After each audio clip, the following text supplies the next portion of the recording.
So recently I finished a novel that is one of the best things I have read this year. I could not believe that it existed. It is one of the best pieces of pulp fiction I have ever read. It's Gentlemen of the Road by Michael Chabon.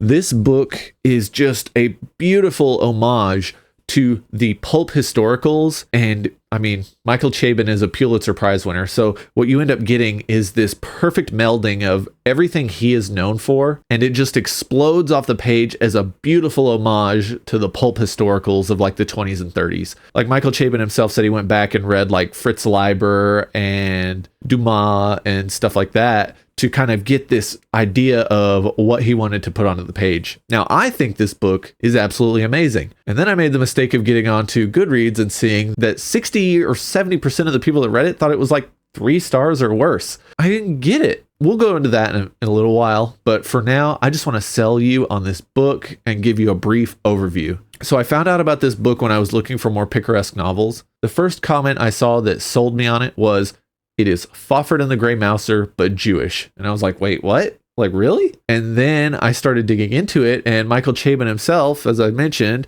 was inspired by Fritz Leiber. And what he wanted to do was write a serialized novel that was involved with the Khazars. He wanted what he called Jews with swords. And man, did he end up with a masterpiece. You follow Amram, who is an Abyssinian Jew, and he once served in the Byzantine Empire, and he has like a Varangian guard's axe as his weapon. He is just as good with his axe as he is moving pieces on a shatranj board. Shatrans.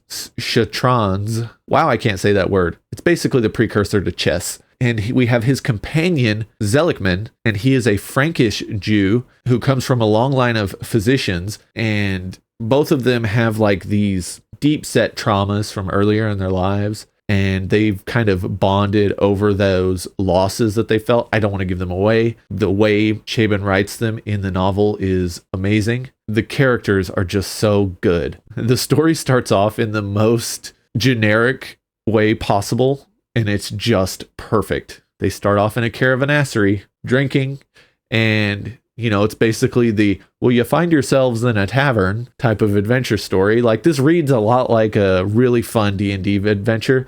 The relationship between Amram and Seligman is just awesome. They squabble like only best friends do, and they bicker, and it's like, no, you did it. It's your fault. And it's like, it's not my fault. You did it first. And it's like, no, this all started because of you. And just the way they argue is great.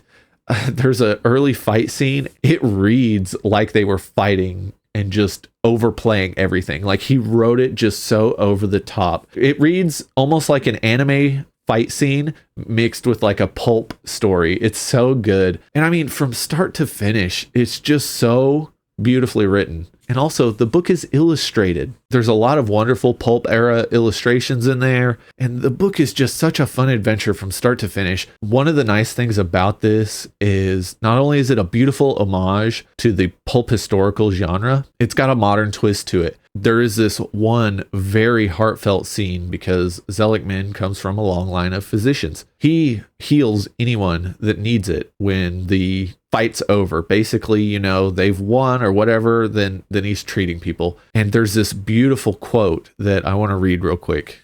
"Men could be broken more terribly than he had ever imagined, but they could also be repaired.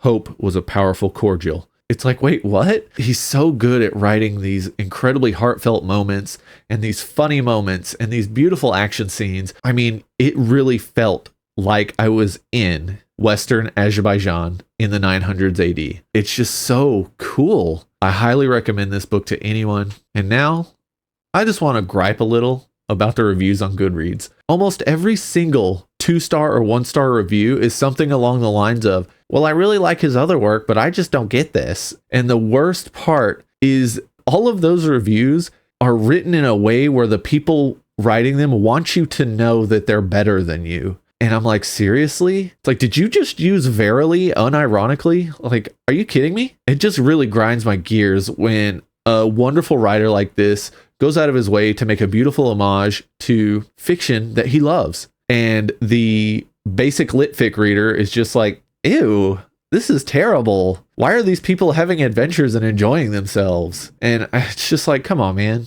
Like, really? Anyways, the book is great. Please give it a read. And, if I find more picaresque stuff, I'll let you know about it. I made a video for my Defining the Genre series where I talk about the picaresque novel. You should definitely check that out. Thanks for watching, and I'll see you next time.